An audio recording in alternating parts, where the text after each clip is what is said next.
గాంధీ గారు మరి చేబ్రోలు కిరణ్ టీడీపీ కార్యకర్తని జగన్మోహన్ రెడ్డి గారి భార్య భారతి మీద కామెంట్ చేశాడని చెప్పి పార్టీని సస్పెండ్ చేయడమే కాకుండా 14 రోజులు రిమాండ్ కూడా విధించారు, అరెస్ట్ చేయించారు. అసలు దీనిపై ఏ విధంగా రియాక్ట్ అవుతారు? అసలు ఇదైతే ఒక ఆడపిల్లని అంటూ వాళ్ళు ఎవరైనా కావచ్చు, మరి పగవాళ్ళైనా సరే మనం అనకూడదు, ఆడపిల్లలని అనకూడదు. మన దగ్గర దమ్ము ధైర్యం ఉంటే మన ఎవడన్నాడో వాడి మీద ఎదుర్కోవాలి. అంతేకాని బేషరతుగా ఆడపిల్లలు మాత్రం ఒక మాట కూడా అనకూడదు. నా సిద్ధాంతం అయితే అది. నేను ఎన్నిసార్లు మాట్లాడినా కొన్ని వేల ఇవ్వండి సోషల్ మీడియాలు కానీ టీవీలు కానీ.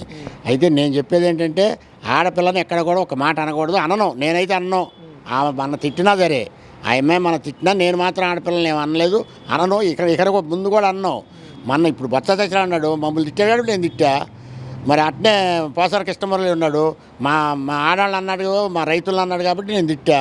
అంతే తప్ప ఆడవాళ్ళని ఒకవేళ ఆడవాళ్ళు నిజంగా మమ్మల్ని తిట్టినా కానీ మేము ఆడవాళ్ళని నేను మాత్రం ఆడవాళ్ళని పొన్నెత్తి మాట అన్నాం.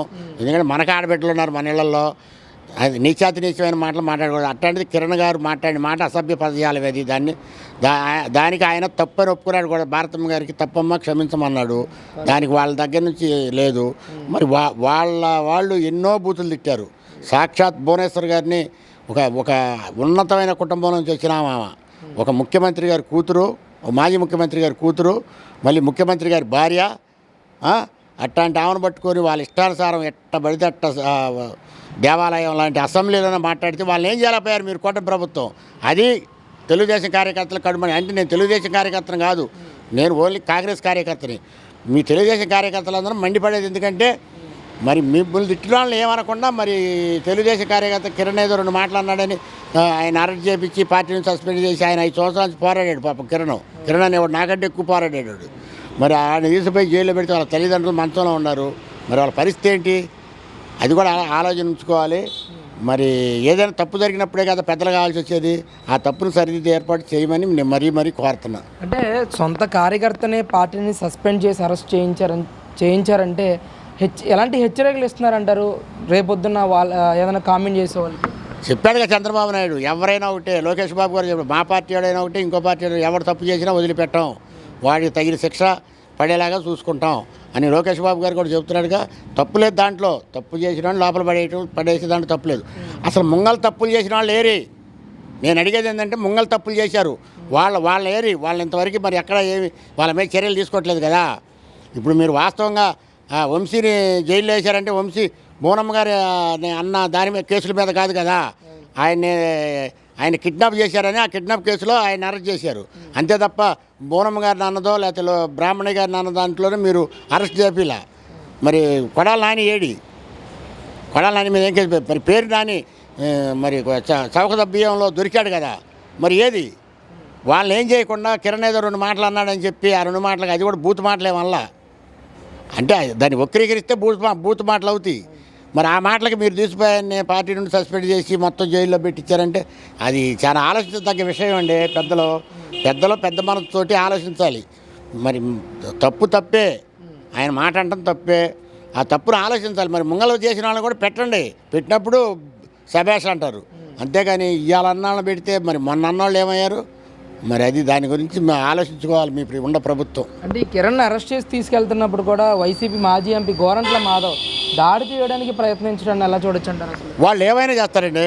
ఇడిచేసిన ఇది పెద్దని ఆ వైసీపీ వాళ్ళు ఏమైనా చేస్తారు, చేయగలుగు. వాళ్ళ దగ్గర ఆ సమర్థత ఉంది. వీళ్ళు ఇప్పుడు తెలుగుదేశం వాళ్ళు ఏమన్నా కానీ చంద్రబాబు గారు ఆగండి అంటున్నాడు. ఆగండి అంటే ఆగుతున్నారు. ఏం చేస్తాం మరి? కార్యకర్తలు కడుపు మంట మీద ఉండవు తెలుగుదేశం కార్యకర్తలు. మరి ఏం చేస్తారనేది తెలియదు. మళ్ళీ ఈయన మరి ఎవరి నెత్తి మీద పాల్పోతాడో అర్థం కాదు. అది పరిస్థితి. అంటే ఈ అరెస్టులతో అసంతృప్తిగా ఉన్నారంటారా తెలుగుదేశం పార్టీ మీద కార్యకర్తలు? బాగా అసంతృప్తిగా ఉన్నారు తెలుగుదేశం నాయకులు. పల్లెటూరులో అయితే తెలుస్తుంది.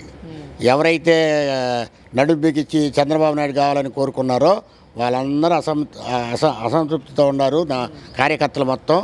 నిజంగా నేను కూడా చెబుతున్నా, నేను కాంగ్రెస్ కార్యకర్తగా చెబుతున్నా, తెలుగుదేశం కార్యకర్తలు 100కి 60% అసంతృప్తిలో ఉన్నారండి. అది గమనించండి, మీ నాయకులు గమనించుకోండి. ఎక్కడైనా సరే, ఇక్కడ ఒక్కసాటే కాదు, ఎక్కడైనా సరే ఆ లేడీస్తో సహా ఆ ఇళ్లలో ఉన్న ఆడవాళ్ళు కూడా అసంతృప్తిగానే ఉన్నారు. ఎందుకనండి? అసలు ఎందుకనండి? ఇదే నేను చెబుతుండే, ముంగలు చేసిన వాళ్ళు ఏం చేయకుండా ఇవాళ చేసిన తెలుగుదేశం వాడిని వాడేదో 5 సంవత్సరాల నుంచి పోరాడితే వాడిని తీసుకుపోయి జైల్లో పెట్టారు. మరి దానికి అసంతృప్తిగా ఉండగా ఏమంటారు? మనవాడు చేస్తే తప్పు అని అతడు ఎవరో చేస్తేనో తప్పు అని మనం చేస్తే ఒప్పు అంటే అట్ట కాదుగా. న్యాయబద్ధంగా ఆలోచించి మీరు చేయాలి పనులు.